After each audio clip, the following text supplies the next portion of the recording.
Az ESZTVET során a kistermelők munkáját és értékesítését segítő megoldásokat, szervezeti és informatikai innovációkat kerestünk. A projektet az Európai Innovációs Partnerségi Program támogatta, és 2021 óta a Rural BT irányítja balatonfelvidéki kistermelők és a Közgazdaságtudományi Intézet munkatársainak részvételével. A munka mélyreható kutatással kezdődött, interjúk, műhelymunkák, résztvevő megfigyelés révén tártuk fel a kistermelők legfőbb problémáit, próbáltuk kideríteni, hogy milyen területeken van a legnagyobb szükség innovációra, új megoldásokra és tudásokra. A kutatás során 2 olyan terület rajzolódott ki, ahol esélyünk volt segíteni. Az első az ellenőrzésekhez kapcsolódó adminisztratív terhek enyhítése.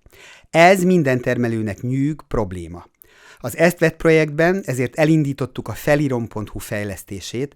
Ez az internetes applikáció nagy segítséget jelent majd a termeléshez és értékesítéshez kapcsolódó kötelező adatgyűjtésben és az üzleti tervezésben egyaránt.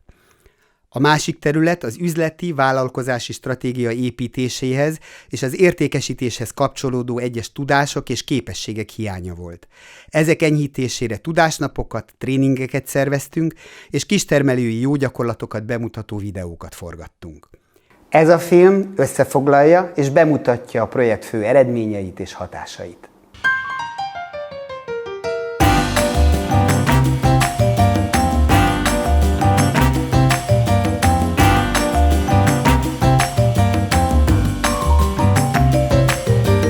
A tudásnapokon, tréningeken résztvevő kistermelők elismert szakértőktől kaptak információt, személyes tanácsadást, és műhelymunkákon gyakorolták az ismeretek alkalmazását. Az első tudásnap témája a falusi vendégasztal volt. Ez a kiegészítő szolgáltatás jó lehetőség a bevétel növelésére, ugyanakkor a bonyolult szabályozás sok buktatót is rejt a termelők számára. A tudásnapra a Kislépték Egyesület szakértője és egy sikeres vállalkozó mellett azt a körzeti főállatorvost is meghívtuk, aki a vendégasztalok ellenőrzéseit végzi. Az előadások, beszélgetések után a résztvevők a gyakorlatban is kipróbálták a vendégasztal tervezését. Talán erről az eseményről kaptuk a legtöbb pozitív visszajelzést, a tréningen kapott tudást felhasználva többen indítottak vendégasztal szolgáltatást a gyakorlatban is. A többi tudásnapot is hiánypótló témákban szerveztük. Volt szó árazásról, üzleti tervezésről, menedzsmenteszközök használatáról. Élményparaszt tréning címen az élményturizmusba, kóstolók, tematikus napok szervezésébe vezettük be a résztvevőket, de tartottunk képzést online marketingről és a közösségi média használatáról is. Az elméleti ismereteket mindig gyakorlati foglalkozás követte, a termelők közben egymástól is sokat tanultak, kicserélték tapasztalataikat, bemutatták termékeiket, tevékenységüket, kapcsolatokat kötöttek, együttműködéseket, üzleteket kezdeményeztek.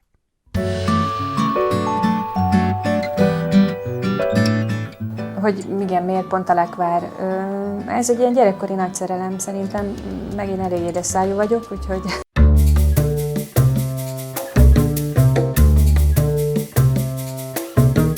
Akármennyit tudok beszélni a kenyérsütésről, úgyhogy... A szélesebb közönség elérése érdekében 5 termelő jó gyakorlatairól készítettünk videókat. A lekvárfőzőtől, a péken és a borászon keresztül a saját termékekre épített lakásétteremig különböző termelőket mutattunk be. A filmekben olyan kérdésekre keresünk választ, hogy mi a vállalkozás története, milyen ötletre, előforrásokra épül, mi teszi jövedelmező, megélhetést nyújtó üzletté, miben egyedi, innovatív a tevékenység, vagy mi benne a nehéz, és miért jó csinálni. Én úgy nőttem föl, hogy láttam, hogy a szüleim hogy kertészkedtek. Folyamatosan azt éreztem a multivilágban, hogy nagyon jó munkahelyem van, és nagyon sok pénzt keresek, de mégsem tesz boldoggá. Nagyon sok munkát levesz az ember válláról. Most gumicukor kísérletezésben vagyok. Gumicukrot fogok csinálni. Ez a kézműves pékségnek a menedzselése az olyan, mint ezek a tányérzsonglőrök, hogy így megpörgetik a tányérokat, és akkor egy csomó ilyen rúdon pörögnek a tányérok, és néha leesik, akkor azt vagy elkapja, vagy nem. Ezzel indult, ugye ez a klasszikus lekvárom, ez a 370 ml-es, ez a normál kiszerelés. Függetlenséget ad, önállóságot ad, erőt is ad, én azt gondolom. Ezt a szakmát sem kerül el az adminisztráció, mindegyiket sem. Tehát nekünk is kell azért olyan listákat vezetni, amiket bármikor kérhetnek. Ez az egyik, a másik meg az, hogy jó, ha az ember tudja, hogy mit, mennyiből és mennyiért csinálja.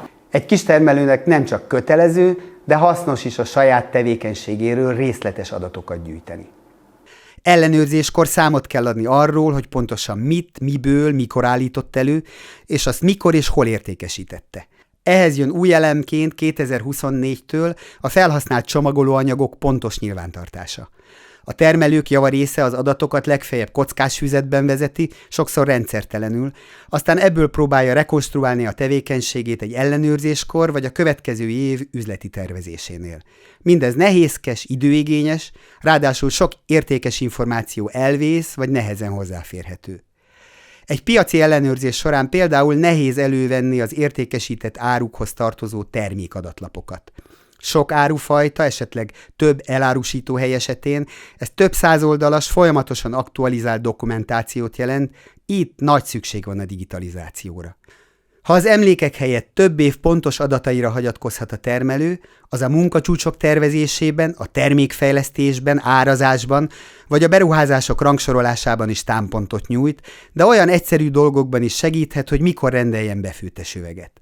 A felirom.hu a mindennapos adatgyűjtéshez ad könnyen használható digitális jegyzetfüzetet. A programot használó termelőnek szükséges lesz felvinni a törzsadatait, így a személyes adatait, a használt alapanyagait, megtermesztett alapanyagait és a vásárolt alapanyagokat egyaránt, az ezekből állított késztermék törzsadatbázist, az ezekhez tartozó recepteket. A törzsadatbázis rögzítése során asztali számítógép, laptop használatát javasoljuk, illetve így is terveztük a programot, mivel itt nagy mennyiségű adat rögzítéséről van szó. A napi tevékenység rögzítését viszont úgy terveztük, hogy mobiltelefonról legyen jól használható, hiszen az a célunk, hogy ez nagyon könnyű legyen, ne akadályozza a napi munkát.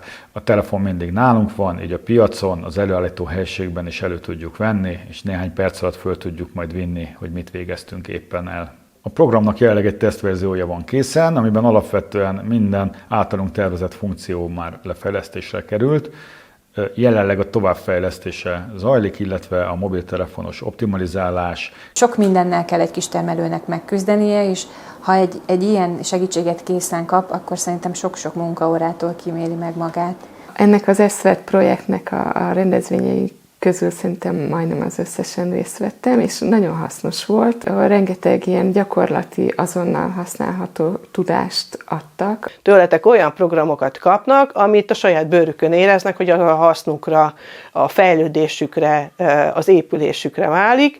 Úgy gondolom, hogy nagyon jól sikerült ez a rendezvény, hiszen az rövidellátási lánc több szereplője itt volt. Nem csak alapanyagtermelők, hanem feldolgozók, sőt vendéglátók, akik hajlandóságot is mutattak arra, hogy a jövőben együttműködjenek. A rendezvényre azért jöttem, mert keresem a kooperációs együttműködési lehetőségeket. Közelebb kerültem ahhoz, hogy a helyi termelőkkel esetleg tudjak közös gondolkodást folytatni. Ezt a közösségi oldalt én azt mindenképpen hazaviszem, meg a jogi tanácsokat, az adózást és az összes többit. És egyébként én nagyon örülök, hogy ennek részese lehetek.